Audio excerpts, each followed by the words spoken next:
Hey everyone, welcome to Aniki, the podcast about animes with two brothers. I'm Ben. I'm Jonathan. You pluralize anime again. I always pluralize animes. Well, you never. I've been doing that for 20 episodes. What are you going to do about it? Oh. You realize we've been doing this 20 main episodes? I suppose you're right. 20 plus now? Crazy. Crazy. It's a mad world. It is something Oreki comes to deal with in this week's Hyouka. World's going to hell in a handbasket. So at last, after 19 episodes... Yeah. We get to, like, the best. We finally land upon the infamous The Kid Gets Called to the Office episode. Yeah, someone gets which called. When we started this whole exercise, yeah, you said... We have to watch through at least, I think it's like episode 17, which is the mystery of why that kid was called to the office. It is the best episode. Hands down, it is sweet. Which is 4 from the end of the show. Yeah, at least. You have to at least see episode 19. So we open this week's Hyouka on a scene that has been shown many a time inside of the school with the cello piece playing yet again. Good job, Yo-Yo Ma. You have helped us tremendously. Is this? Do you know if this is Yo-Yo Ma doing this one? I don't actually know that's Yo-Yo Ma. One tends to think because he's a cellist and famous. Well, no, because his version sounds the most like this one. But we do open with Oreki taking a test of some sort. Yeah, and thinking about the nature of knowing. Some very deep thoughts. He's conjecturing that maybe if he just said a bunch of random stuff into a microphone, people might think he's making a pointless podcast. Yeah. Other people might think he's being just declarative, like, it's going to be sunny today. You don't know. You don't know what we mean. Meaning? Yeah. Who knows? Both could be true, you see. You don't know meanings. Who really knows what the truth is, other than that it's out there somewhere? I know I want to believe. So after his test, because he's not really caring about what the test was about or how well he did, because that would be too much strain on his poor little brain. That would be a lot of work. He's walking by the old photo news booth or board, and... You know, the world's just going to heck in a handbasket, isn't it? Pretty quickly, too. Fires, there's assassinations, fires, counterfeits, thievery, counterfeiting. Ugh, just everything. It's terrible. What will people not do in this world? It's true. So he walks by that, we get his little monologue about everything being the worst, and then we get our up. And that is the last time, until the last 30 seconds of this episode, that we see the outside of the Geo Prep room. That is true. Or Ibara or Satoshi. Right. We don't see them at all, except for this is our power couple plus Cactus. Oh man. Yeah.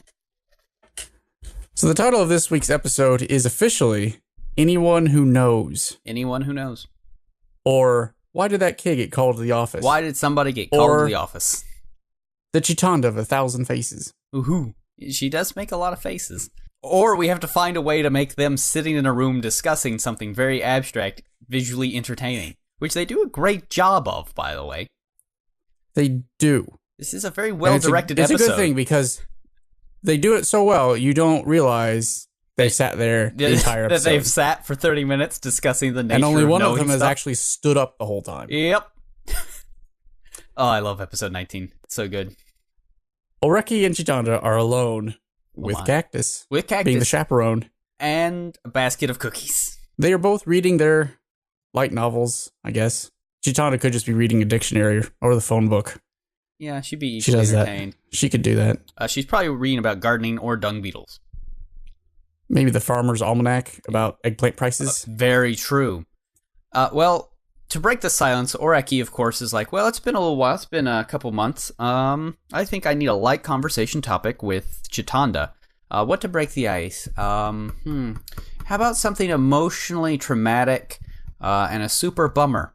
Yeah, that sounds good. So he's like, so how'd your uncle's funeral go, Chitanda? How was that? It's fine. It's good. Went off without a hitch. Everything's great. The end. The end. Well, except good job, Oreki. Well, yeah. Chitanda does ask him out on the world's most depressing date. Yeah. Because she gets the eyes, and she gets flustered, and she decides to ask Oreki, as all teenage girls do, to please come to her uncle's grave and light some incense. Yeah. Although, to be fair, in Japan, that's kind of a pretty intimate thing. It is, but still the world's most depressing date. Yeah, unless there's a Matsuri going on. Is there a Matsuri going on? There will be, but I'm not sure in time for them to go light incense. But unfortunately, if you're hoping for this particular dato to take place right now, Yeah, too it bad. doesn't. Because that's some other time. That would be too much action. Do you think we could stand that, like, heart-throbbing moment? We'd be doki-dokiing.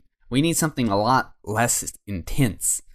Like Oreki dodging what a freak he is again. He's not a freak. He's just lucky. He's just a weirdo. He a weirdo. It's true. He real weird. Real weird. So Chitanda, thinking back on the whole Sekitani June thing and everything since then, it's like, you always are solving all the things. You're so amazing. And he gets really mad about that. Constantly. Still. Always. He's like, you can call me lucky. Fine. Sure. Whatever. Just, for heaven's sake, don't call me amazing. Because I'm not. It's really not that impressive. The wisdom of the ancient states. Theory and hot patches will stick to anything. I actually Googled that for a second. Yeah, it's a real phrase. Like, I paused it and I was like, hot patches? That's weird. What? Wisdom of the ancients. So I looked it up. Like, what is that? Is that like oil or hot pitch? Nope. Is this some sort of morbid joke about castle sieges? No, he gets kanji wrong constantly. And then I unpause it and Chitanda's like, I think you mean ointment. Theory and ointment stick to anything. I do like in that frame where she's correcting his awful phrasing. The cactus looms ominously. It does. I like how Oreki's like little trope is that he's bad with words. He's bad at his own native language. He's real bad at it. He's like Minako from Sailor Moon, but done correctly. Well, that's taking a little far. I have opinions about Minako and the Sailor Moon. Yeah, I'm well aware. I just mean Minako's little trope of getting common phrases wrong. She does get those wrong. Often to humorous effect, no matter what other podcast hosts say. Well, yeah, it's rarely funny in English. They're hard to translate. They really are hard. They were hard to translate then. They're an untranslatable sort of joke. So, good thing Japanese doesn't like language puns. Nope. They hate puns. That would make their humor almost completely inscrutable. So Chitanda decides to tell him, you know what? That's silly. No matter what you think, you come up with theories for anything. Yeah, and they at least match the clues, right? Like, that takes talent. It at least takes talent to have something that matches the clues. It at least makes logical sense. Yeah, and his thing is all luck. It's just luck. He doesn't actually deal with any reasoning, he thinks. Yeah, he just thinks it up. And then we get a harsh truth from Chitanda. She lays it down. She's like, yeah, see, you only think that because you never, like, self-reflect. Maybe if you did that, you would realize how much you want to kiss me. She gets really coy with him. Yeah. Because he's like, oh, so I'm a master of theories now? And she's like, aren't you? Aren't you? He's like, no, I'm not. And she's like, well, as she strokes her long Pai-mei beard. Yeah. You know not how to look at your own self, young one. And then Oreki leans into the camera. And is like, okay then, how about this? Here we go. You come up with some insane situation, and I will show you that I can make up a theory for whatever you come up with. Thinking he's got her right. It's like, okay, you come up with some stupid situation, I'll find a theory that fits. It's easy, doesn't have to make sense, but look, I can just make one up. It's easy. It's easy to come up to wild conclusions that don't make any sense. And she's like, okay, that sounds great. What a great way to pass the afternoon. She's like, all of my yes. Because her eyes just go insane. Oh, yeah. She's like, yes, my time has come. And Oreki Keikaku Dori's over there and is like, okay, yeah, this will be the greatest opportunity ever to show her that you can't trust me to solve everything. Which is a little weird. Why is he sitting there being like, I'll show her to trust me? Yeah. Because he's sick of them being like, oh, he can solve anything. He's going to be like, I'm going to come up with something so wild and crazy it couldn't possibly be the answer. And then when she sees what the answer really is, she'll know. And then she won't bug me with all these stupid questions anymore. And then I can finally just read my light novels and not do anything. But then, hush, a ding. A ring-o-ding-ding comes across the intercom. We get the announcement. The announcement. We've been waiting 19 episodes for this very PA announcement. Here it comes. Here it comes. Do you want to read it or shall I? Honors? You shall read it. Okay. Anyone who on October 31st shopped at Kobundo in front of the station Please report to Shibazaki in the staff room immediately. And that's it. In transmission. And Chitanda turns slowly from the PA back to Oreki and is like, What is that? explain that, mystery man. Yeah, we got it. We'll use that announcement. Come up with a dumb theory, but that thing. Yeah. And he's like, okay. All right, let's I do shall. this. Let's do it.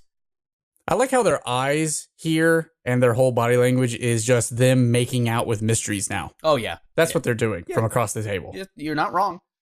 Yeah. Chitanda gets out her little notebook. She instantly writes down from memory, verbatim, what the guy just announced. Word for word. Because and she's says, not super okay, weird. Let's dissect this. Let's do it.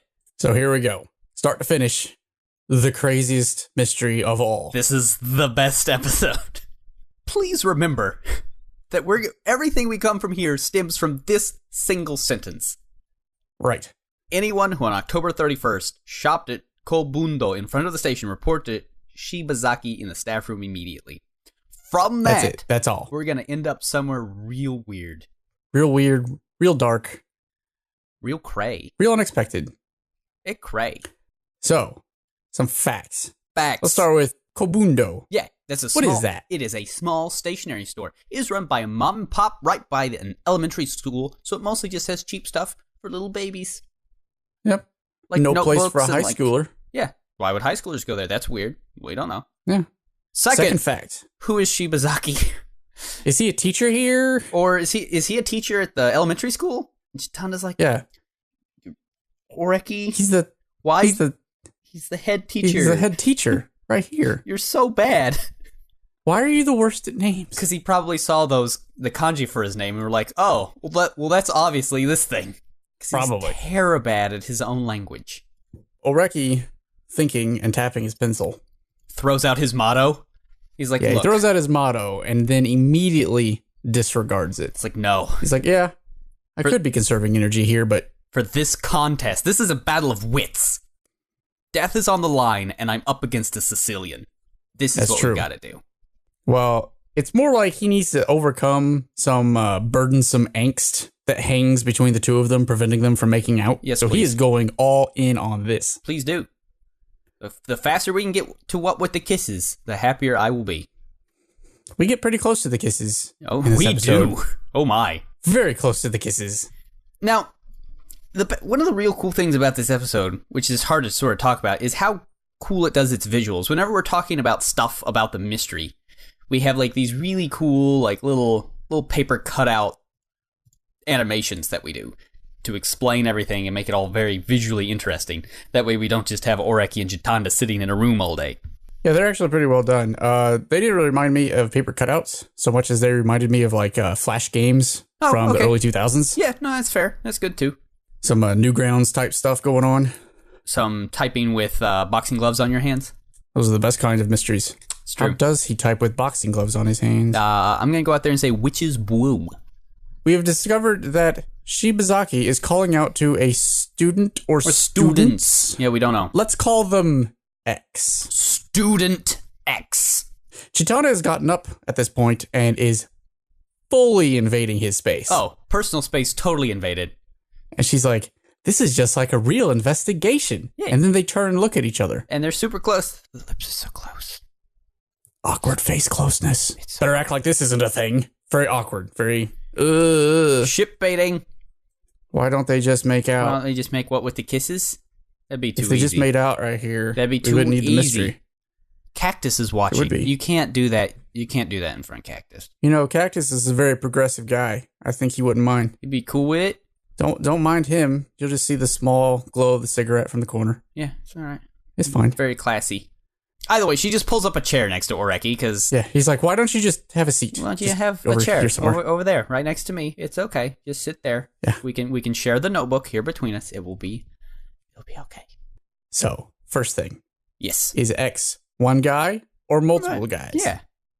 Maybe Shibazaki intends to give them educational No guidance. This is one of those Japanese euphemisms, which is where you get chewed out.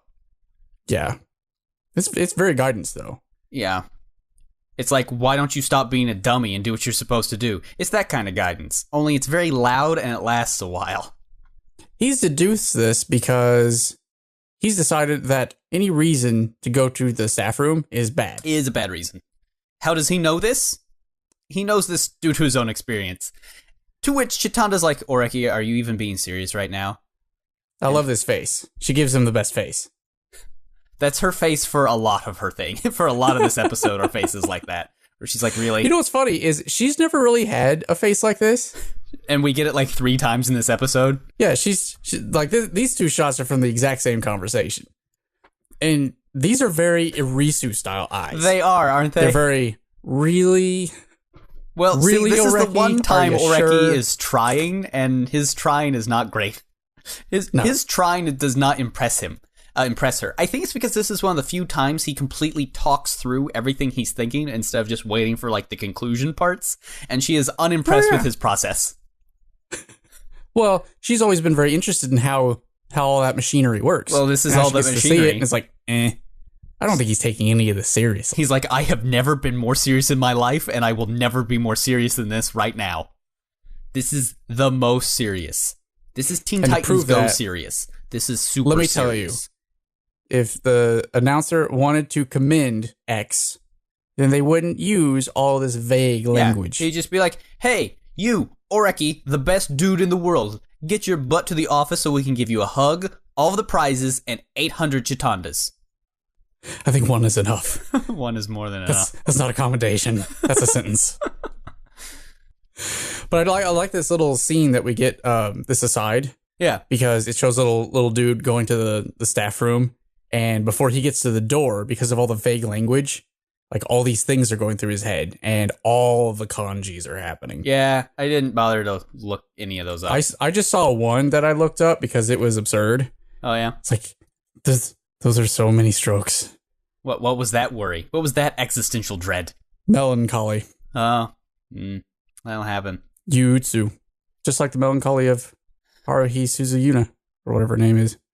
So, he also concludes from this that because of the vague language and some other things, this message must have been very urgent. Must have been very spur of the moment. She's like, oh yeah, it's because they said immediately. And he's like, Chitanda, name one time they have used the announcement PA system and not said it was to do something immediately. He's like, yeah. Huh. Suppose you're right. Also, it wasn't in the standard format. She's like, well, what's that? So he's like, okay, right now, I need you to roleplay. Yep. Ooh, she puts on her robe and wizard hat. Oh my. He's like, okay, if you were going to make an announcement right now, how would it go? And she's like, well, it would be something like, Oreki Hotaro-san from Class 1B, please see Chitanda Eru in Class 1A immediately. Oh, please yes, do. Yes, please. Yes, please. And Oreki's like, no. No. It's like this. No. He does this really well. He's got a great voice for this. He's like, no, it would be like this. Chitanda Eru-san from Class 1A, please see Oreki Hotaro-san from Class 1B immediately. I repeat, Chitanda Eru from Class 1A, please see Oreki Hotaro-san from Class 1B immediately. Yeah, it's like you would repeat it. He has a real good expression here where he does it very deadpan, very, very, very rote. He's just like, pause, I repeat, do this.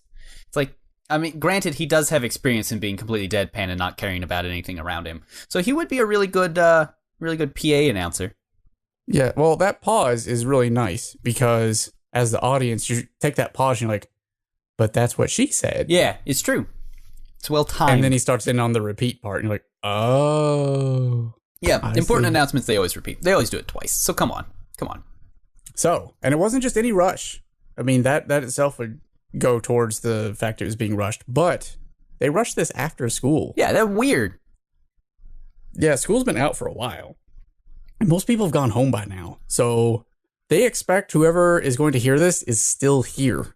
So, that's a little weird. She is unimpressed by this, though. She's like, really? Just because it's after school, it means it was in a rush, and she gives him a face. And she's like, Oreki, don't shortcut the explanations, please. To which Oreki then goes into an ecstasy-filled fugue state, being like, that's the best word in the world. Shortcut. I want that forever. But no, really, it'd be more effective if they had this thing in the morning. Yeah, no, seriously. Yeah, come on. So whatever happened for them to make this announcement happened after school. Yeah. It's too important to leave until tomorrow morning. Yeah, because normally you do it in the morning when the school is, there.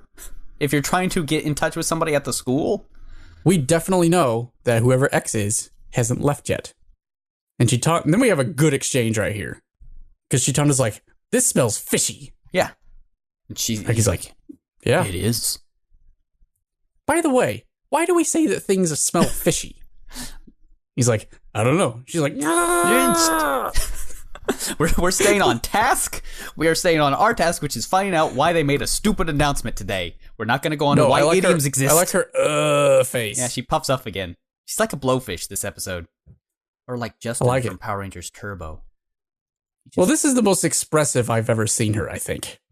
She has the moe eyes, she's puffed up, and she has the eyebrows. Yeah. Like, all of her face has moved. I mean, they don't have... they're not animating anything else this episode. No. So Oreki just immediately moves on because he can't put up with that moe stuff right now. Nope, we're not dealing with it. He's very on task. Very on task. Next. The happenstance, whatever it was not made public. Yep, it's a private And not just because he didn't say it. Yeah. Because the head teacher is doing the guidance counselor's job. Yeah, normally you'd go to the counselor's office, and normally you would have the guidance counselor do this stuff. But we're not. This goes all the way to the top, Chitanda. Well, probably, he says. All the way to the top. Well, now her tinfoil hat is getting very tight around her head because she's getting super upset. She is acting like the both of them have now uncovered some sort of murder plot. Yeah. Or perhaps a crime. And Oreki's like, yes, you are correct. X must be involved in a crime. This all has to do with a crime. Okay, so this is where we get our commercial break. And we have come from please report to the staff room immediately, please, to the must have been a crime in the span of 10 minutes. Oh, that Oreki, he certainly is coming up with some sort of theory, isn't he? Yeah, well, I mean... Completely divorced from reality. What a weirdo. It makes complete sense, right? We have logicked through this for 10 minutes, and it makes sense, right? Somehow. Unfortunately, it kind of does. Oh, yeah. No, he's not wrong. It's his special ability. All he has to do is come up with something that sounds plausible. Like something to make Chitanda get excited. You wouldn't skip the rest of the administrative chain unless it were something so major that only the administration should know. And, it's after school, and it has to be done right now, so, it had to have been something pretty big. And a student being involved in a crime is pretty big. Pretty big. Yeah. So we come back from the break. And Oreki catches us up with what is happening in case you've just tuned in. He's mentally noting that from here on out, because he's already noticed that they've sort of strayed into Crazy Land. Crazy Town, USA. This whole exercise has started with me coming up with whatever harebrained theory I could come up with. Yep. To show how far off reality could be from whatever I come up with. From my dumb theories. Because I have lots of dumb theories, and, they've worked out so far. But, that doesn't mean that they should. Let's not hold back on the crazy talk now. Let's just go as far into left field as we can. Let's so buckle up. Chitanda is still on task. Oh, He's yeah. like, okay, so if there is a crime, what kind of crime would he have? Wait. Hold up. Hold on. Hold that thought. If this theory is correct, there are no police here. So that means a related official is probably here. Yeah. There's no squad cars outside. So there's probably a detective. Someone more important than just the fuzz. No white gloved hands here. This is big. This is a fedora and trench coat type stuff. Which means they sort of knew already that the culprit was here. Plus, the crime took place on October 31st. Yeah, that makes sense. Yet the announcement was made today and in a hurry. Yeah. Weird. But only now the announcement was made. Which means the investigators probably just showed up. Well, they could have phoned it in. They could have phoned it in? No. Because... Why not? Well, they wouldn't phone it in if they wanted to, get the guy, right? Yeah. Well, I like here. There's a visual. Yeah. Of a dude being taken away by the fuzz. Yep. In handcuffs. With the coat over the handcuffs, because you can't show those. With the coat over the handcuffs. As you do. Because in Japan, you can't show handcuffs or anything like that because they take the presumption of innocence very seriously. Like, way too seriously. But it's so funny because in this little clip, like, you know what's under that coat. Oh, so always. The coat has sort of become the symbol of, oh, look, they got arrested. Yep. And it's sort of ironic. I just thought that was funny. So Chitanda, again, is getting really worked up. Yeah. Because they might be on to, like, a real crime. Like a real mystery. See, you always wanted a real mystery in this show. You wanted a real murder. Well, I always wanted a real murder. You didn't think it would come in the form of somebody was called to the office now, did ya? No. Did ya? I did not. I did not see this coming. Because you wanted left field, son. We're getting it. Yay. Oreki's like, okay, what kind of crime now makes sense in this context? Chitanda's like, well, it could be anything. We don't know. I mean, come on. Like, if they're looking for somebody that was at a store at a certain time, it could be shoplifting, but it could just be a report from the people at that store who saw somebody who committed a crime, and it could be any crime in the world. Anything. And anything. Oreki's like, no. Well, he commends her first. No. Mentally only. He's like, that's pretty good, but no, only theft is possible. Because if it was and why is that? Because if it were anything bigger, if it was something like somebody committed a murder and then went to this store and the storekeepers were like, oh yeah, I know who that is. It's this guy. They would have included a description of that guy in the thing. They wouldn't just be looking for somebody who was randomly at a place. They'd be like, that weird guy with bleached spiky hair. Yeah. They'd be more specific. And the pompadour. Hopefully, always a pompadour. And then we get our hair twisting. Oh yeah, here we go. Because here's the real crux of the matter. What was the announcement for? Was it for somebody to turn themselves in? That doesn't seem... That's weird. It can't be. So he thinks about it a minute. And he's like, okay, how about this theory? The investigator doesn't know anything about X. They don't know anything. No idea. Not what they look like, not nothing. But even though he doesn't know anything about this guy, he thinks X will show up when called to the office. Yeah, see, now that is kind of weird. That's strange. That is an interesting point. Because then we get a cute little, like, fantasy thing of Oreki being like, now look, if I were the bad guy and he's got that Japanese handkerchief around the top of his head tied under the nose thing. The Doboro bandana tied around his head. Tied under his nose. And he's like, if I got called to the office for a crime I committed with that vague of a description, I'd be like fist pumping. I'd be like, yeah, they have no idea who it is. Sweet. Best day ever. It can't be right. That can't be it. No. So he's like, why would the guy turn himself in? And then he notices his watch. Yep. It's currently 5:05 on November 1st. Yeah. And he's like, okay, we're going to put aside what the crime was for now. That's not going to get us anywhere. Let's focus on something else. Let's assume that X has already regretted the crime he has committed and apologized for it in a letter. I really like the visual on this one because there's this little dude. He's gone to the little store and he's done something, but he doesn't know what. Unspeakable. He's done him dirty. He's walking away, and he gets eaten by guilt. Yeah, is that the kanji for guilt? The kanji for guilt, like, opens up its mouth and eats him, and now he is Zetsubo. Oh, so Zetsubo. So much despair. So why did he know that there was a letter? Well, let's back up a bit.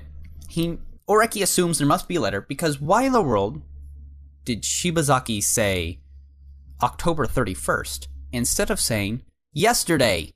Because today's November 1st. Yeah. Normally you just say yesterday. That is really weird. That's strange. Why would he do that? He would say it because he was reading off of something he had right in front of him. Obviously. And that leads me to believe that it was that guy's apology letter. Huh. That could be. It makes sense. Trucks with the facts. Yeah, and why did the policeman know that X was involved when he knew nothing about him? Yeah. Why would he believe that he would show up? And why did he think he would regret his actions? Yeah. Well, So Oreki postulates.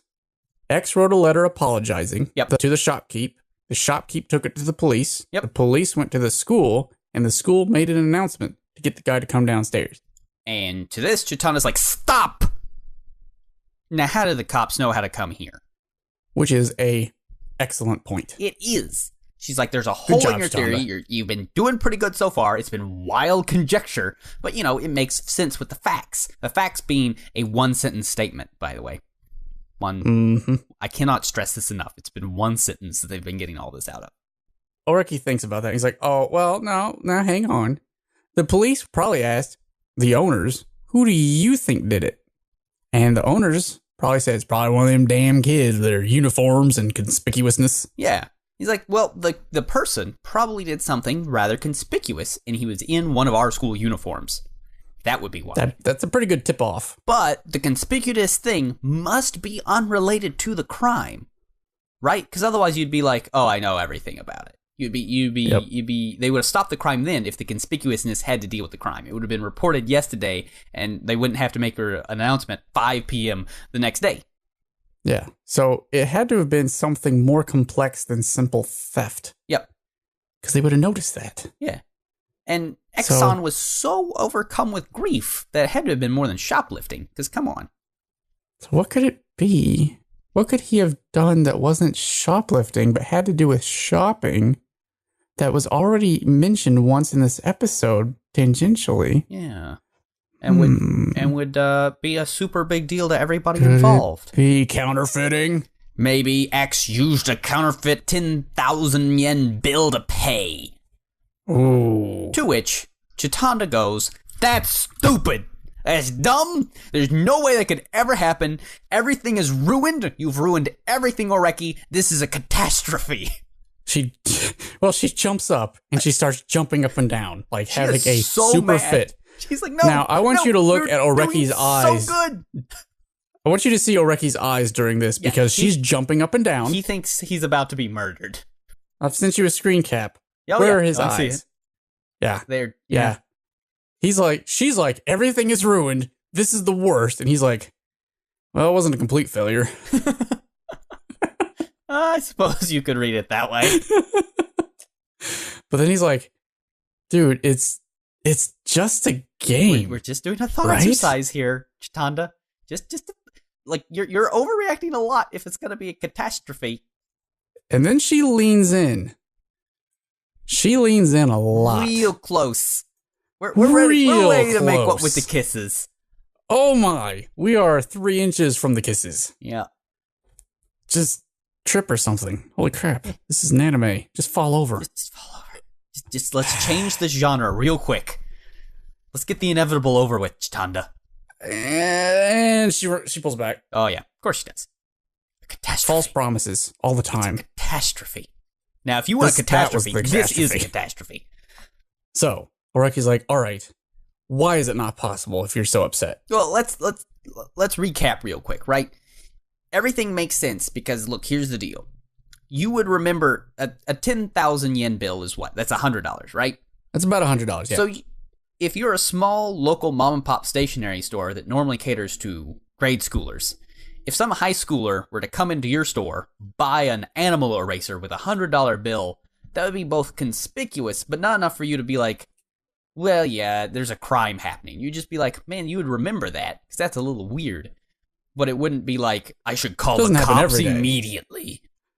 Chitanda postulates why this cannot be so.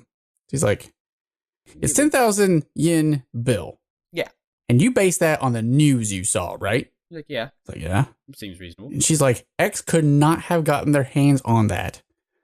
Or if they did, they should have been able to exchange it somehow. Yeah, legally exchange before it got to this point. Yeah, like, come on, that's weird. It's weird that they wouldn't go through the... If you know there's a counterfeit operation, generally a lot of places will, let you turn in the fake bills for real ones. Because it's not your fault, somebody else screwed up. So where would they get such a big bill, a big forged bill, and not, like, exchange it or, do anything with it? And Oreki actually starts breaking down a little bit here. He's like, well, you would have gotten it from the ATM, right? And Chitanda's like, no, that's dumb. If No. it was the bank would have immediately spotted a fake because they're generally good at that. And if it didn't fool the bank, why didn't it fool X? Exactly. And Oreki's like, well, then he must have gotten it as chain. Wait, no, that doesn't make any sense. What do you get $100 bills for change for? Yeah, no, that doesn't work. Nothing. And he's like, well, look, you got to figure this out or the whole thing falls down. X could have only, if this theory is correct, could only have gotten one of these notes through a personal connection. Yeah, a personal loan.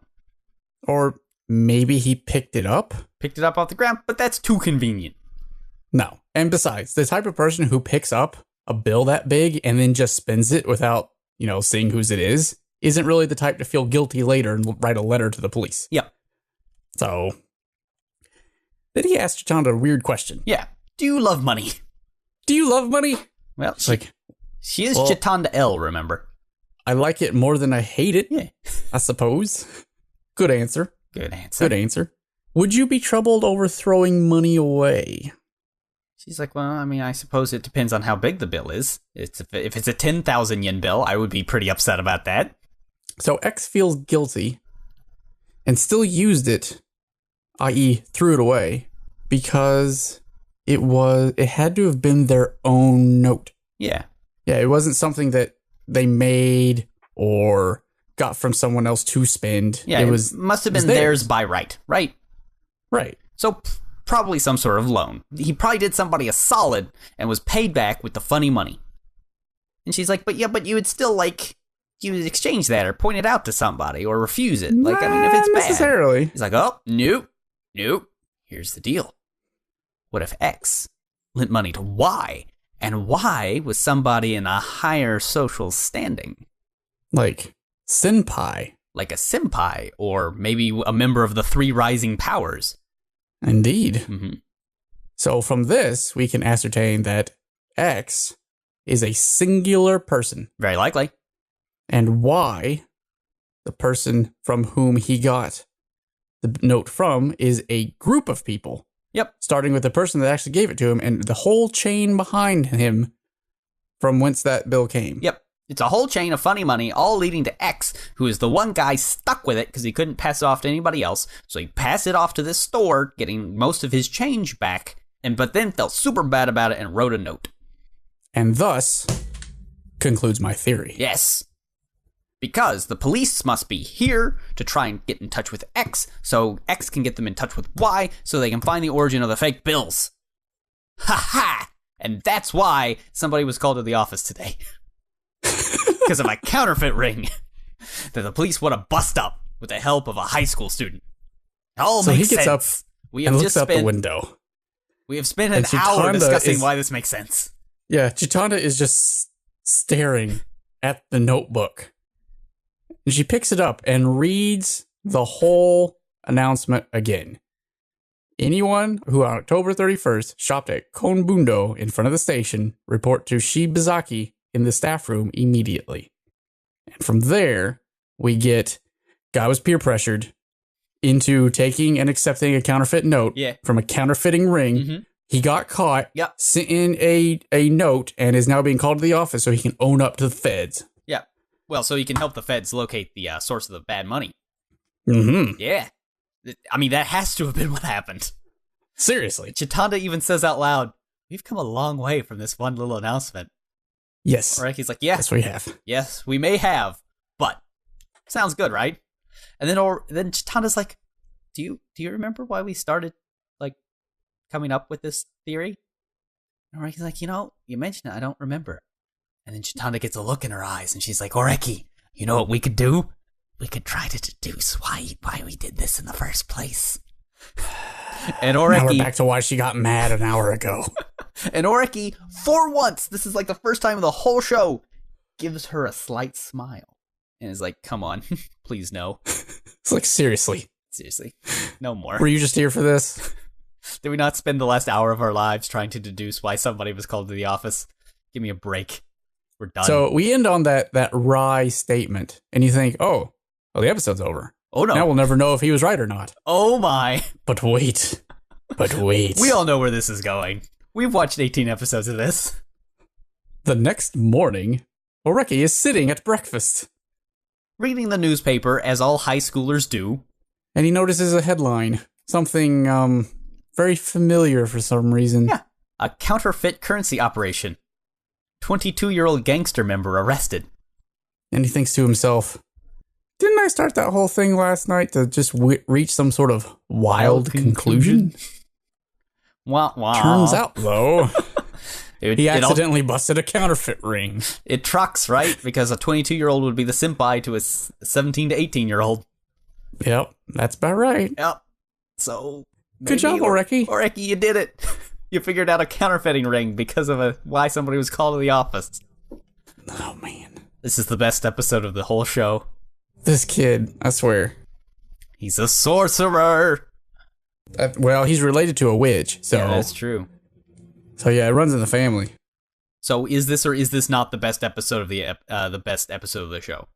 I will have to concede that point. It is so far the best episode of the show. It's so good. Even though they did absolutely nothing. Yep. Such a great episode. If you want anybody to know what the show is about, you show them that episode. And like, there you go. Yep, that's it. Kind of like how if you want to deal with if anybody wants to get into IT Crowd, the episode you show them is the one with Gay the Gay Musical, because it tells you everything you need to know about the show. This show is episode 19. Why did the kid get called to the office? Why did the kid get called to the office? So what was your best of the best episode? The whole episode? The whole thing? The whole thing. It's just so... toe to tip, it's an episode. I will have to say that my favorite bit of the whole episode, if I had to narrow it down, was... Chitanda calling it a catastrophe when she thinks there's a hole in their plot. just all of her faces. Yeah, she's got a lot of great expressions. It's the most expressive I've seen Chitanda being. Because up till now, she's either only been excited or just extremely naive. And here we get her being coy. Look, they have the money to make a whole episode. And they spend most of the episode sitting down, not doing anything, with basically crayon drawings. So, you know, they have the money to do stuff. Well, what's funny is most of her expressions are just a little change of the one line that defines her mouth. Yeah, it's true. I really appreciate how much they did to her face. They made her more than she was. What was the worst? My worst? Yeah, what's the worst? I'd have to say that they never leave the room. I mean, it works for this episode. Blasphemy. There is no worst. Well, we've been here before. I mean, it's a very small complaint in this episode that they never leave the room. There is no worst. There's no worst. There's no worst in this episode. It's too good. Who's your MVP then? Cactus. No, it's Oreki. It's Oreki for being a nut. Yeah, he calls it. He calls them as he sees them, and he sees them as mysteries. I don't even know. Well, he got lucky on this one, right? One could argue he really did, because he just connected it with something he saw in the newspaper, and if there's a counterfeit ring, the odds of them being captured the next day is, moderate. So, in a way, we still don't know if that's exactly why the kid got called to the office. But, all trucks, right? All makes sense. It does. All lines up. Yeah, if that gang hadn't gotten caught the next day, we probably would never have known, and they would have just gone on with their lives. Well, I don't know. 5 years from now, he would go to the library, know exactly what day to look into a newspaper to try and figure out whether or not he was right. And then everyone was dead. And then everyone ended up dead. Sad. Memento mori. Next time on Old Hyouka, we get Matsuri. Yeah. New Hooray. Year's. Sappy New Year. A sappy New Year. What's the actual Japanese pun? Did you actually look? I mean, I assume it's a didn't pun look it in up. that too. Otherwise, I didn't have it on my screen. Oh, well. They get locked in the shed. Woo. Maybe what with the kisses? Maybe. Maybe what with the kisses? I somewhat doubt it, but maybe. Oh, with the kisses? Why would they make with the kisses? We're running out of time for the kisses. There is a Valentine's Day episode coming up. That sounds ominous. It does, doesn't it? What will they do? Oh, we've only got 3 episodes left. Told you. Don't have much time for what with the kisses. They'll have to make some kisses. They'll have to make up for lost time. Ooh, one hopes. So many kisses.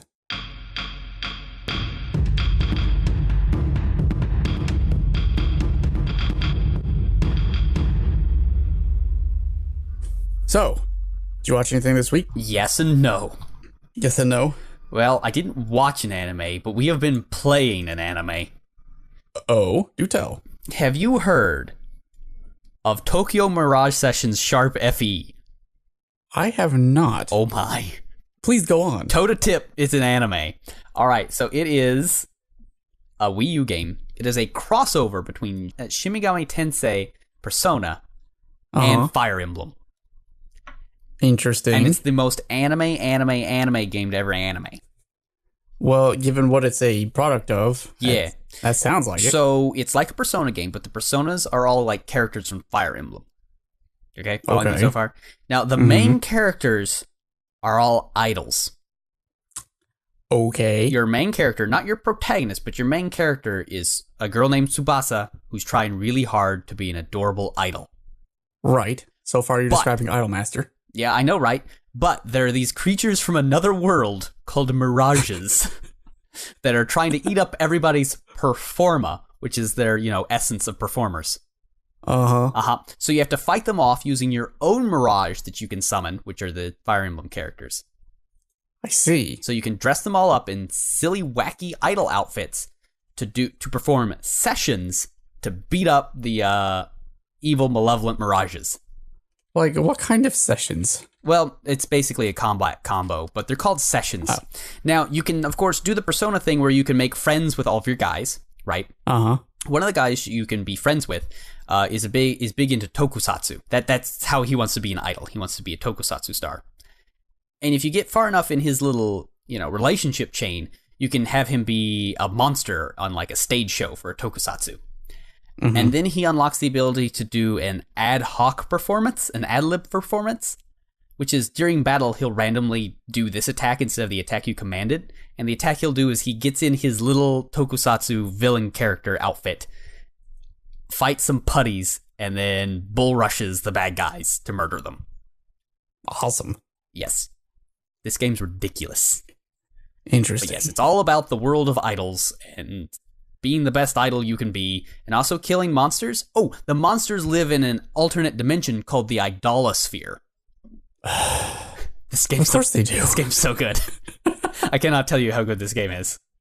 So you unlock new abilities. That's slightly worse than the Negaverse. You unlock new abilities. Okay, you unlock new abilities by getting Performa and performing Unity, which is where you and your Mirage go sing a whole bunch, and then you fist bump at the end. And then you got your new ability. That makes sense. It's really That's how good. I often train my ninjutsu skills. So the game is so Japanese. It's all voiceover, but they didn't even replace the voice track. They were just like, you know what? We're not even going to bother. It's too Japanese. It's all in the original Japanese. We're just giving you a text translation. I mean, given that it's idol culture, I don't think an American could dub over with the same kind of energy. That is true. That the Japanese VAs would have. The one of the main characters, your manager, your idol manager, Maiko, her voice actress is just having a blast with this character. That's awesome. She's the large-chested Megane, like, older woman trope, and she is having a blast. The game's so good. It real good. Wish I had a Wii U. Yeah, it real good. Also, the name of it is freaking Tokyo Mirage Sessions Sharp FE. It should be FE Sharp, but oh no, it's Sharp FE. And by sharp, I mean the pound sign. Of course. So, I haven't really had time to watch anything this week, plus everything is over for spring. Yep. Which means next week we'll probably have to do the summer list. No, that's true. I hadn't thought about that. So I haven't watched anything, but I have listened to something. Okay, what have you listened to? So audio dramas? Have you gotten into audio dramas? No, I have not gotten into audio dramas. Not yet. I was watching a video of a guy playing Osu, the rhythm game. Sure. And I was like, this song sounds interesting, but I've never heard anything like this before. What could it be? And I saw in the title, BABYMETAL. Oh, yeah. No, I know BABYMETAL. Yeah. Yeah. My history with BABYMETAL has been when it first came out like 2-3 years ago, I thought, oh, that's just a silly joke someone's made. Oh, no. Because that could never happen. No. So I never investigated it. No. Then I found out it was an actual band. Do you not remember when we talked about it on the Miku episode? No. Well, Yeah. I remember you mentioning it. Yeah. But I was like, okay, well, it's an actual band then, Yeah. but it's clearly, it must be awful, right? No, they're real good. So then I heard the song, and I was like, oh, okay. They have a song about how cool it is to live in Tokyo and all the cool things you can do there. It's so good. So I got the album, yeah. and their debut album, and I took a listen to it. It real good. And I'm sitting there thinking, especially after looking at the lyrics, I'm sitting there thinking, okay, as a metal fan, objectively, I know I shouldn't like this. But it's real good. But every time I try to come up with a objective reason why it's bad, you can't do it. I come impossible. up empty. You can't do it. Like, so, okay. But they're talking about how much they like chocolate. Yeah. That's not a metal theme. It is now. But, okay. Okay, so here's the deal. Here in the States, they did a tour where they were an opening act for Rob Zombie, right? Yeah. Like he's super metal, right? Like he's Right. He's a classic metal guy. A lot of people got mad at him, and he has a response on Facebook to people who are hating on baby metal, and they were posted. You really need to look those up. They're amazing. Look them up right now. You should just be able to look up like Rob Zombie baby metal. But yeah, his responses to like these people who are like bad mouthing baby metal are amazing. Baby metal are awful. This is lame. I love you, Rob, but shame on you. With he firing back, they roll harder than you do. Yeah, he's real good. He was real good. Baby metal is J-pop, not metal, but to each their own, I guess. Quote, these three girls had more energy than 90% of the bands we play with. He's not wrong. No, I know. Well, what's nice is he's like defending them in like ways that aren't like super like mean or evil. He's just like, dude, no, you're wrong. No, they're great. They're actually pretty good. They're real good. I don't really have a problem with them, but it's just such an uncanny valley. You have the extreme side of J-pop idols who sing about nothing coherent. Yeah, they're just vapid the most poppiness. mundane. I like chocolate. Let's go to Tokyo and shop. Yeah. And then on the other side, you have the screamcore almost, the growling backing band with the double kicks and the heavy guitar. And they're together. And it's like, what am I supposed to do with this? I just love his I don't know what first to do. The first one Rob Zombie responded to is, I'm a grown man, but this makes me want to cry. Baby metal is a shameful embarrassment to anything metal. They're alleged music, make me want to kill things. To which Rob Zombie says, hey, they're nice kids out on the road touring. What are you just doing besides being a grumpy old It's like, come on. They're cool. Don't be hating.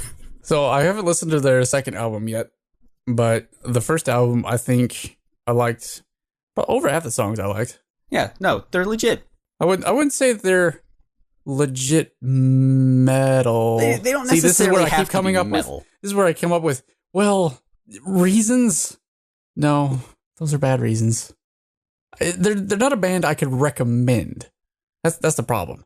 Yeah, I can't be like, you should listen to this because if you like, it's good. If you like J-rock metal stuff, if you like baby metal, you'll really like baby metal.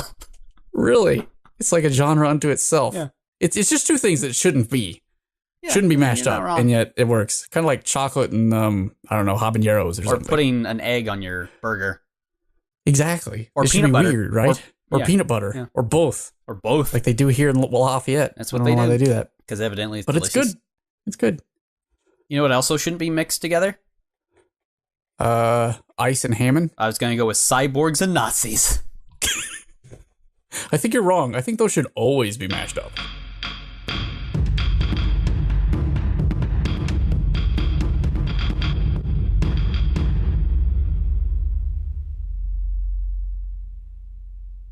Ah, yes. Time to sit down and take a big gulp of my delicious Gold Peak peach iced tea. It's Peakalicious. So yeah, Jojo 19. Double shock! The most of shocks. Double. That's as many shocks as you can have at once, I think. It's not one shock. It's double shock. It's double shocks. One shock for each chain. It's a double-barreled shotgun. Ooh. Nice.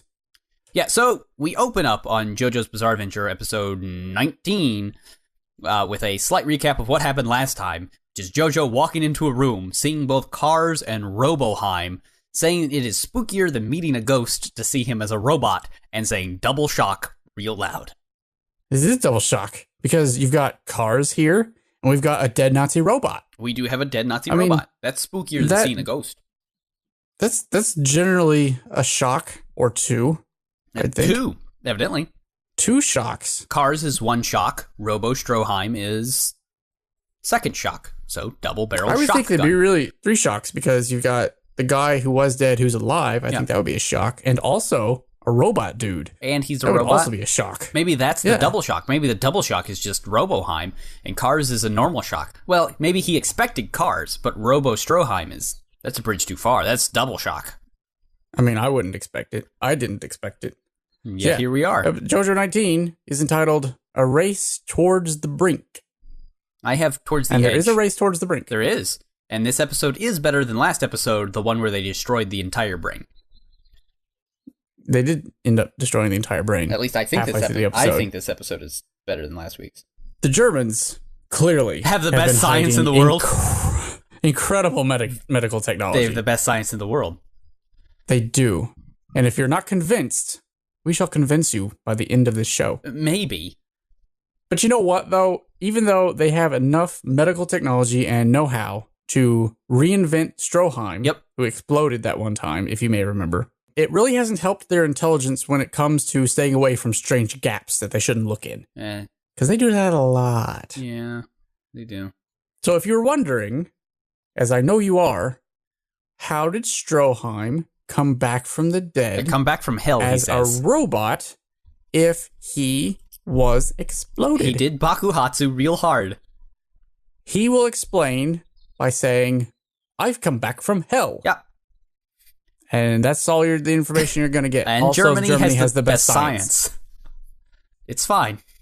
He tells Jojo that he should just go sit down on a sofa because he's going to beat up Cars real bad. And, Jojo has is like, some mixed feelings. Dude, I'm so happy Stroheim's alive. Also, he's a Nazi, and that's bad. But also, I'm happy because Stroheim's alive. But also, he's like a Nazi? And he struts around. I don't like him. But also, he's Stroheim? Also, he's real rude to the ladies. But also, Stroheim? He does finally end up just on this side of being okay with this. Yep. Just in time to notice that Cars is over there G-ing him to death. A lot of staring. A lot of weird stuff. You know what it is? It's the Carmen Sandiego hat. It is. I think that's what it is. Where in the world is Cars? Doesn't have quite the same range. He's right there. He's right there. G-ing. So, Cars lays it down. He says, look, guys, once I take the stone, which I'm going to do, I'm going to end you. And that'll be it. It's really too bad that Wham is in Greece right now. Yep. And Jojo is like, okay, are you saying that because you're a warrior and you want to do battle? Or do you just want revenge for what I did to your pal, AC/DC? Because I super murdered your pal, AC/DC. And Stroheim cuts in. He's like, guys, I'm still here. My hair are still here. It's me, Roboheim, and I'm positive I'm going to be the one who beats Cars, not Jojo in the show JoJo's Bizarre Adventure. It's me, Stroheim. I will beat the bad guy, because Germans are the best. You know what, though? Cars lays it down. Again, no machine can stop me. Yeah, I mean, it's true. And the machine stops him. Not really. A little bit. Maybe Well, he bends his arm around the back of his head. He does. And stabs his fingers into Cars' hand. Yeah, and pinches off some of Cars. Jojo has an astute observation here. Yep. Arms don't bend like that. Don't bend like that. Maybe that is also part of Roboheim. I'm pretty sure the only part of Roboheim which is original Stroheim is his head. Well, most of his head. Maybe his hair. Probably. His hair has gotten much more pronounced since last we saw him. And I think his cojones are the original as well. I think that's it. Possibly. Most of his head. Although his he doesn't cojones. get to keep those for the whole episode. He doesn't. He does lose his cojones and everything. We do else. get a nice aside by the narrator. Oh yes, here we go. This is why they brought up all that dumb stuff earlier. Stroheim can squeeze with his little fingers. Yep. At 1,950 kilograms per square centimeter. That's almost twice that of Santana. Yes, twice Santana's. Because German science is the best.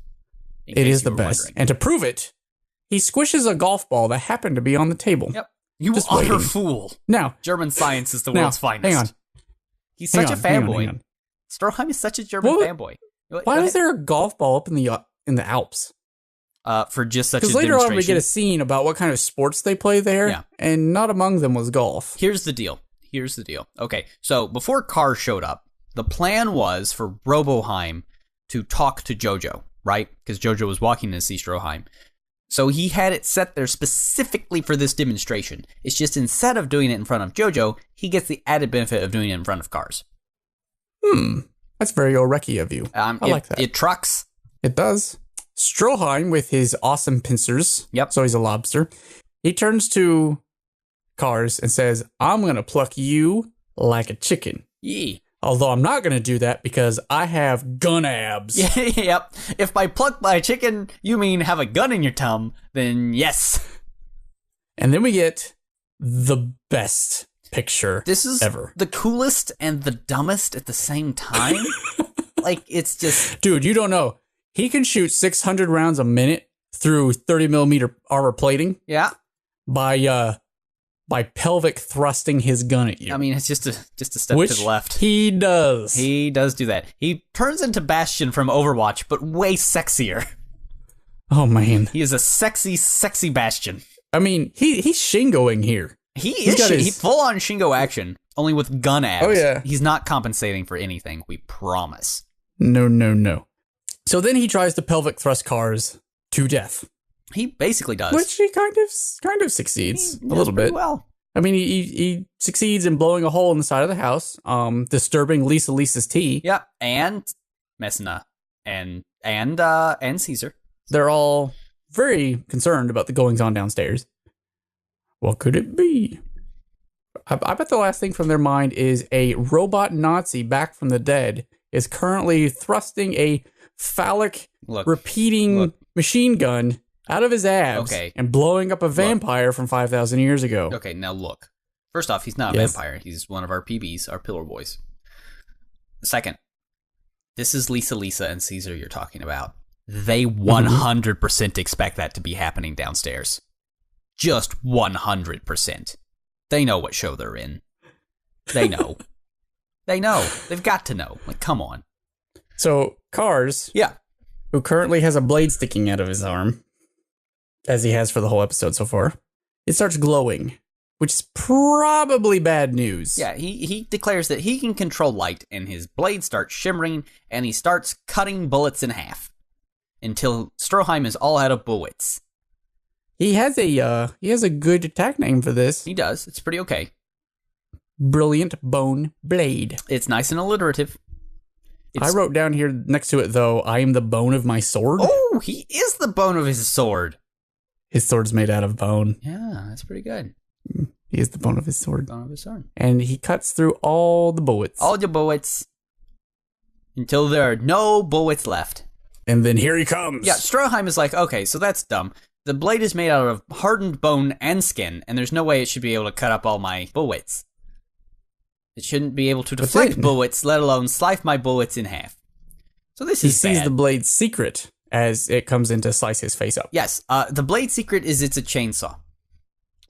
Big secret. Big secret. It's chainsaw sword. Here's a good question, though. How does he make his bones into chainsaw? Because he's a PB. He's one of our PBs. They can do what they want. Look, the PBs That'd be are strong. really difficult to do. Like, you gotta have gears and everything. Does he have gears in his arm? Sure, he can. He can make them out of bone. I guess that's fair. I mean, they can all wiggle in and out of vents. They can do all sorts of weird stuff. Look, they are the PBs. They do what they want. Stroheim, seeing that he now has chainsaw bones, declares, I don't think we can win this one, guys. Yeah. And he falls apart. From 2 seconds ago, where he was saying that German science was the best in the world, and he was going to obviously murderate Cars super hard, so hard that he would feel the beating from a mile away, and it was going to be so good. Stroheim is back to his old Stroheimness and is like, oh yeah, no one could ever beat Cars. He's the best ever, and he's super good, and no one could ever beat him. Everything is lost. We are going to get a reversal of this reversal here in a while. But for the time being, we have to deal with the fact that Cars slices Stroheim in half, and this is where Stroheim loses his cojones a second time. Poor Stroheim, never reunited with his cojones for very long. Nope. He does point out that his new body, the one that German science, the best in the world, has built for him, it's twice as good as Stroheim in every way, not just in pincer grip, but in every way. In every way. And if just twice as good as Santana isn't good enough to beat Cars, then nothing is. Yep. And Cars here overhears this. He's like, guys. Let me just stop you there. Santana was nothing. Yeah, he was a guard dog. He was the worst. So just FYI. Now, please, Stone, please. Can I have Stone? Can I have just the rock stone, that I came guys. here for? Yeah. The stone! Give me the stone!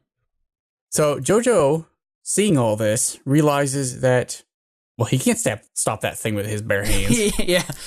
Jojo, in a very Oreki-esque move, Jojo has deduced that he can't stop a chainsaw arm blade with his bare hands. It's hard. He can't do it. Meanwhile, while Jojo is using his entire brain to figure this out, Cars grabs the stone off of Halfheim. Well, before this, it should be pointed out that he has drug Cars out in the woods somewhere. Cars has drugged Halfheim. Halfheim, out into the away woods from their somewhere. like and hunting Jojo's been shack. following them, just sort of walking sideways, thinking about this. Yeah. It's weird because up until he does find the stone upon Stroheim, he's had really no clue where the stone could be. Yeah. So, I mean, he gets lucky that it's actually on Stroheim. I was thinking that's that a stupid too. place to put it. It would be. But Well, it's like, not dude. from Stroheim's point of view. Now, I was thinking about that too. I was like, well, it seems awfully dumb to put it right there. But in Stroheim's point of view, he's made of the best science in the world, right? So what safer place to put the stone than on the person? I mean, that's why the PBs keep their antidote rings on their person. Well, I mean, if that's the case, though, I'm sure he has some pockets within him. He doesn't need to have it on his breast pocket. Ah, well. Right? Right? I mean, you're not wrong. I mean, he keeps a whole gun in his abs. He does. Yeah, well, that's why he doesn't have any room for the stone. He got a gun in there. Okay. I mean, give him some credit. Yeah. What else is he going to keep? He could have kept it with his family jewels, but, good thing he didn't, because that's all the way over on the other side of the compound. Yeah. Ripped in half. Yeah. Bad news. Well, Jojo is in a pickle. In a right pickle. He can't stop the blade. He needs the antidote. Cars wants him dead. His horoscope was not good for today. It was bad. It's okay, because Roboheim has finally decided that yes, in fact, German science is the best in the entire world, and he can easily beat Cars, no problem, as long as he uses his brand new attack, Space Ripper Nazi Eyes. Yes, it's not Space Ripper Stingy Eyes, which I was really hoping for. It's Space Ripper Nazi Eyes. Actually, it's a UV light laser they had installed in his robot eye. Which is great, because it knocks Cars' hand just enough that the stone goes flying out and starts sliding down the hill. Yep, because this hunting lodge is built on a foothill that ends in a cliff that ends in nothingness in a giant ravine. This is another one of those instances of JoJo's... Really, this shouldn't be called JoJo's Bizarre Adventure. It should be called JoJo's Bizarre Landscapes. It's a really weird place they live. There's lots of weird places. It fits whatever the plot says it needs to be. Like, if there needs to be a cliff over there, by gum, there's one now. As those red Stone of Ages start sliding towards the cliff into a ravine, our other guys show up to find out, there's a hole in the wall, and look over there, there's Jojo and everybody. Stuff is happening. And Stroheim's like, okay, wait, hang on. Jojo, can you grab the thing? That seems important. Because the thing is going over the thing. Mm-hmm. Yeah, no, that's bad. So, Cars and Jojo enter a foot race, and they start running, while Jojo narrates out loud the entire time he's running. He does. That seems like another one of those tactical errors that they like to make. Yeah, he does that. Let me narrate my plan as I'm formulating my plan. Well, he's narrating not only his plan, but what he thinks Cars' plan is going to be. Yeah. So, Cars to Jojo, Cars is going to grab the stone and then fall off into the ravine, because that guy and his invincibility he can lets survive. Cars fall. Yeah. And Jojo... Well, he can't. Well, I mean, Jojo can also fall. But landing is the hard part. Yeah. It always is. This is sudden stop at the end. That's what they say. Cars is like, yeah. That's basically what I'm going to do. Are you going to... You're going to Are you going to kick me when I do that? I'm going to reach down to get that stone, and you're going to kick at my head, right? And Jojo's like, he's no, like, yep. Yeah, no, you're totally right. That's exactly what I'm going to do.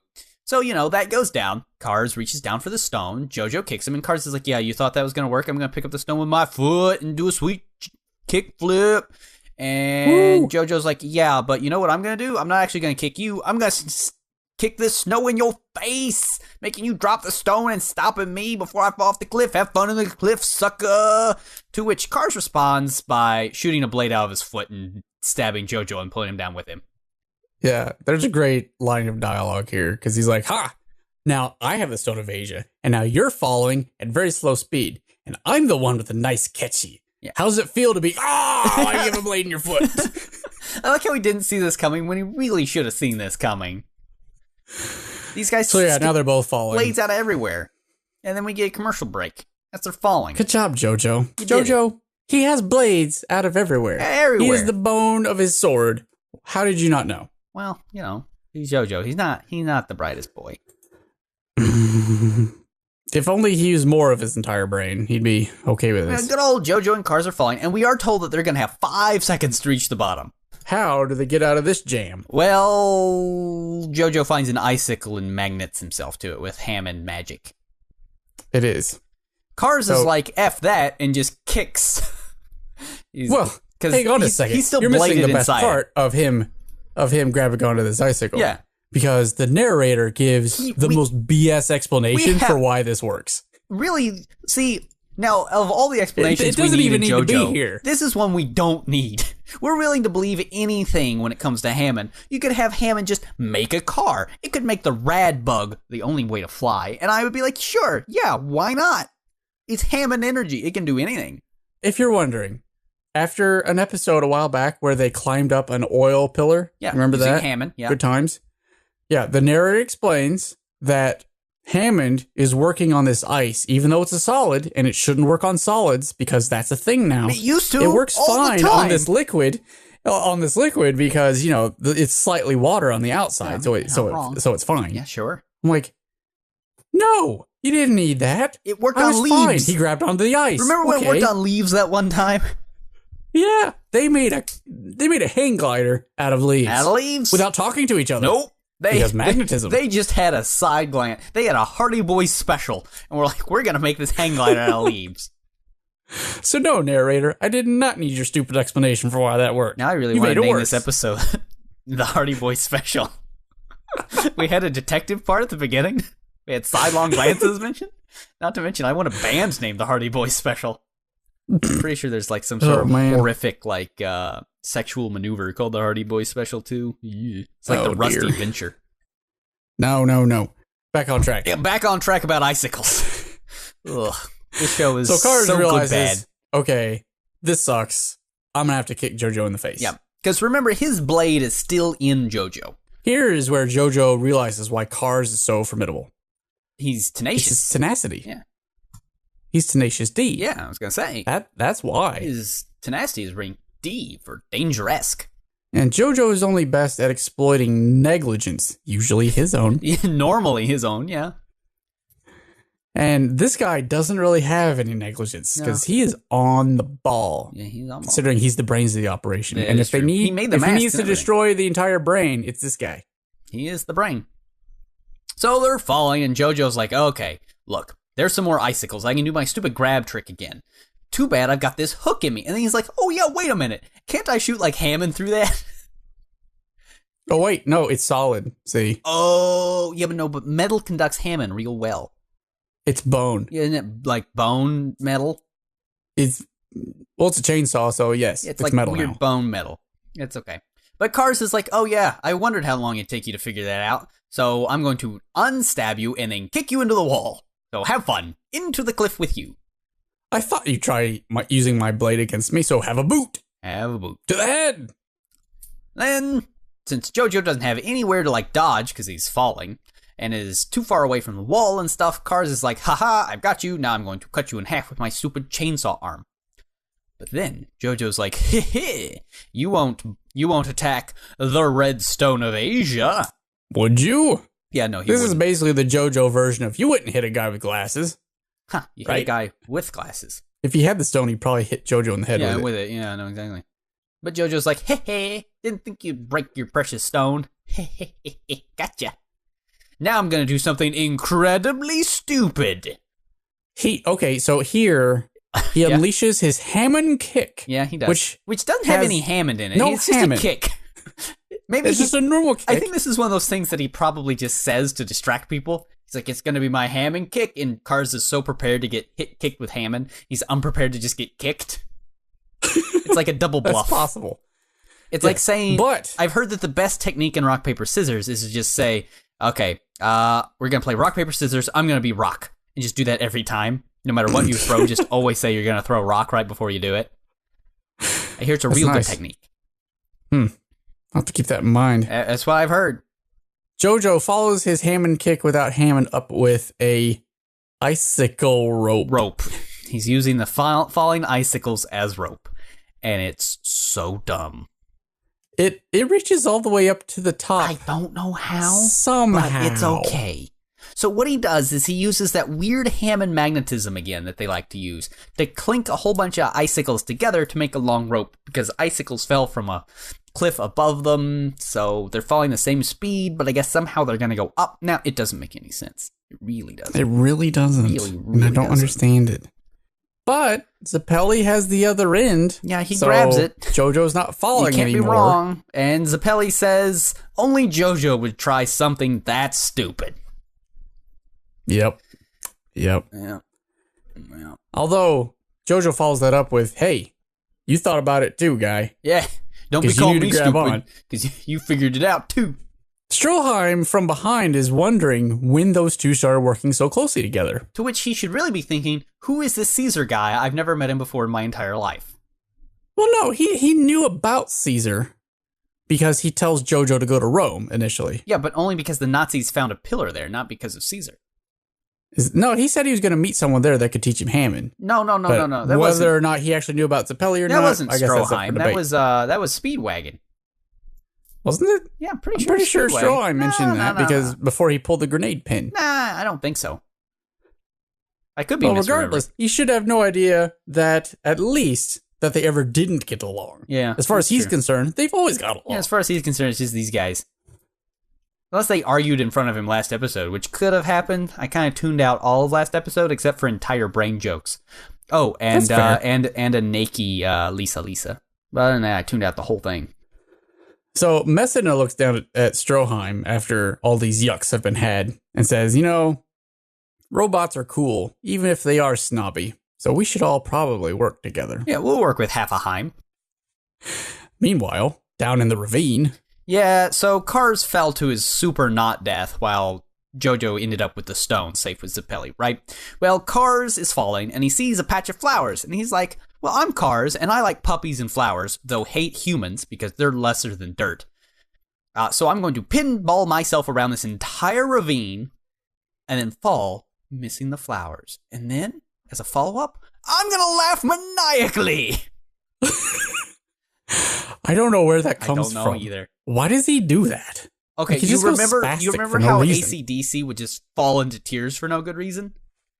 Cars just laughs? Yeah, sure. Why not? Is that his thing now? It is now. Sure. Okay. That's how he blows off stress. Just wait till you get to see then what Wham does to blow off stress. Oh boy. Oh my. So then he says to no one in particular, Jojo, you're lucky. You can hold the stone for one more day. Cut to next day. Cut to next day where we're so bored with the episode, even Jojo takes time off to play with a cat. Well, play with a cat is sort of strong language. Do what our grandfather would do with cats. He has fun at the cat's expense. That is very true. Jojo's having tea in his dumb hat. He's thinking about sports. And he's thinking that everyone here in this Swiss town is chic and rich, and even the cats look like they're owned by some actresses. They're the Aristocats. Most cats look like that. Yeah. Right? Yeah, I mean, yeah. Yeah. So he throws a shrimp to this cat. Oh, shrimp tail. Just a shrimp tail. Shrimp tail to the cat. The cat's like, you know what? Screw your shrimp, Jojo. I'm better than that. No, I'm better than that. Put up with your shrimp. Jojo's like, all right then. Well, I'm gonna have about some delicious smoked salmon. And the cat's like, yes, please. I'll have that thing. I'll have some of that. So he does the thing where it stands up on its back paws and tries to get it. Yep, and Jojo taunts it. Which is really funny to do. Lifting the fish right out of the way and keeps going. And then Jojo does the thing any sensitive, kind individual would do. He sweeps the leg of this cat. He sweeps the leg. He sweeps the leg of this cat. The cat falls down and runs away hissing. Well, yeah, I would too. You don't sweep the leg. And Jojo's like, that might have been mean of me. Yeah. But it's only because I'm super stressed out. because, Cars wants to, like, murder me and stuff. So I thought I would, bully this cat. Clearly. I mean, that's what you do, right? That's what Jojo does. That's a bad way to handle But he says stress. to himself, I have to relax, though. I don't have time to be worrying about anything. Because I'm always saying, you can't mope about stuff. So I'm going to sit here and I'm going to relax. And then Lisa walks up and says, Jojo, can you stop relaxing? Well, you wonder why you can't relax. So they found the big old mansion that Cars is holed up in, because that's where the stone was addressed. It's actually right across the way. Yeah, it's right over there. You see it? Like from it's where they were. Evil. It's right there. And everybody's like, okay, so here's the deal. We're going to go beat his A during the day, because he's a vampire, and that's when you go beat him up. And Jojo's, okay, look, guys, I've played 1 or 2 games of D&D. You know the number one thing you don't do? You don't go to the wizard tower to beat up the wizard. You don't go to the crypt where the vampire's going during the day to kill a vampire. Why? Because he's used to this. If he knows he's weak during the day, guess what he's done? He's made it so nobody can get him during the day. Yeah, he's lived 5,000 years, and not for no reason. Yeah, he ain't no dummy. There's more traps there than anywhere else right now. Yeah, that's where you don't go. To which Caesar replies, you chicken, McFly? McFly, you chicken? Yeah. And Jojo's like... Other Bluth noises. Thank you. I try. Jojo's like, no, I'm only going to fight, like Sun Tzu said, when victory is already assured. Because I ain't no dummy. Ain't no dummy. I know what's up. And Zappelli's like, you want an assured victory? It's 4 versus 1 right now, and the sun's out. Duh. Jojo's like, you're just going off half-cocked. Yeah, don't do that, man. Don't do it. Jojo, for once, is the voice of reason. And Which Caesar's is the dumb weird. one. Jojo starts... What's going on? Caesar's like, yeah, but your family, like, killed your family, what with the masks? And, he killed my dad, what with the masks? And Jojo's like, man, who cares? Why you gotta risk your life at somebody you've never met? I mean, surely Big Man Z wasn't that cool anyway. Well, you done pushed a button. There's a button. Don't you go insulting Big Man Z. Screw you. Punch. Yeah, he cold cocks You got it. Jojo. And then Jojo and Zappelli start a punch-a-bunch. Oh, man. They just start fight. beating each other up. Not with Hammond, just regular good old fisticuffs. So much so that Lisa and Messina have to physically separate the two of them. After that, Lisa's like, Jojo has a point. We probably shouldn't go in today. And it's like, look, Lisa, maybe you should have said that before the boys started murdering each other. Possibly. Because then Zappelli's like, you know what? This is a Zappelli problem, not a scrub problem. Yeah. So I'm out. I'm going to take care of that. He does the one thing you should never do before going into a mage tower. He splits the party. That's a one-way ticket to Dead Town. And he's one of the tanks. He is. Well, he's at least DPS. I think Jojo's the tank, to be fair. Well, they trade off. Yeah, all right. Bear tank. Well, Caesar decides to go be a big dummy and go over to the place anyway. So Lisa's like, well, we gotta make sure that Caesar's not a big dummy and gets himself murdered. So Messia, red shirt, yeah, you go protect him. And by protect him, I mean go get killed to save his life, because that's totally not what's gonna happen. Well, clearly not. I mean, he's been an integral part to this plot so far. He has. And then Lisa turns to Jojo and is like, dude, you hit him right in the feels. Yeah, don't go hating some dude's fam. Don't be hating on a fam. Right in his hidden past, because he has a hidden past that you didn't know about till now, because it's hidden. You should have knowed. Don't be hating on Big Man Z. You remember that hat? That hat. He got cut in half with a chain. That's not cool. Granted, he doesn't know about that. To be fair, Stroheim just got cut in half too. So maybe Caesar's having some flashbacks. Though it ended up all right for Stroheim. He's fine somewhere. I'm sure he's just on a table. So then we get our to be continued. Yeah, roundabout starts up. Tune in next week when Caesar and Messiah super don't die. Nope, nobody dies. Nobody dies next episode. Positive. Because everything will work out. What was your best in this episode? Best? I don't know. Stroheim's fight. Like, that was a pretty good fight. He, like, does the weird back twisty pinchy thing, and then he space ripper Nazi-izes cars. Like, it's pretty sweet. Although, arms don't bend that way. They don't. So. And it's hard to stop chainsaws with your bare hands. It really is, I'm told. Tough. I think my best was Jojo using the old, you wouldn't cut this thing, would you, trick? That is always a good trick. It's a good trope. I'm a fan of that. I didn't really expect it, so... You wouldn't hit the MacGuffin. Nobody really expected. Well, no, you wouldn't hit the Maltese Falcon. You never hit the MacGuffin. What's your worst? Worst? Probably icicle rope. Yeah. It real dumb. Especially, okay, so look, right? They climb that pillar, standing on a vertical surface with their feet, on an oil that is not actually good at conducting Hammond, because that was the whole point, right? Correct. So couldn't he have just, like, stood on the walls? Oh my goodness, I didn't realize this in the end credits. There's a picture of Stroheim, like, thrusting with his machine gun abs. Is it really? Oh my golly, yes. That's the best thing I've ever seen in my entire life. Wow. Glorious. His pecs are bigger than his head now. Glorious. Oh, dear. But yeah, that's the worst. Yeah, and the worst part about that, I think, is it wasn't really the fact that they stuck together, it's that they somehow managed to reach the top of the ravine. Yeah, which shouldn't happen because everything's falling at the same rate. You can't really make things go up when they're all falling together. Hammond can do anything. You're not wrong. Who do you have for MVP? Let's go with Jojo for actually being like, hey, you don't fight the mage in the mage tower. You wait for the mage to come to you where he doesn't have all of his magical whatsits. That's smart. That's smart thinking. Otherwise, somebody's gonna get killed. Gonna get murderated. Who's he gonna be? Can't imagine. My MVP is actually Cars. Alright, why is it Cars? Because he's laid down traps. Okay. He's saving flowers. Yeah. And he's the bone of his sword. He is the bone of his sword. Alright, yeah, so, I'm okay with that. No, you got that going for him. Plus, he's got to have gears in his arm somewhere, so he's also a cyborg. No, he can just make his arm have... He can make himself be a cyborg for a time. Yeah. I mean, cyborg implies that I had machinery put in me. Where he just makes his insides into... Machinery. Very different. I see. At least I think so. Sense.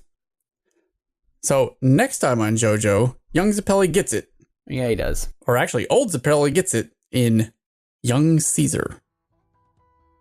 Poor Zappelli. Poor Zappelli. Youth.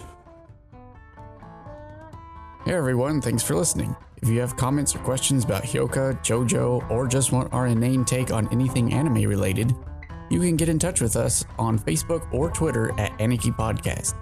Also, make sure to check out the show notes for bonus content and links to stuff we talked about this time.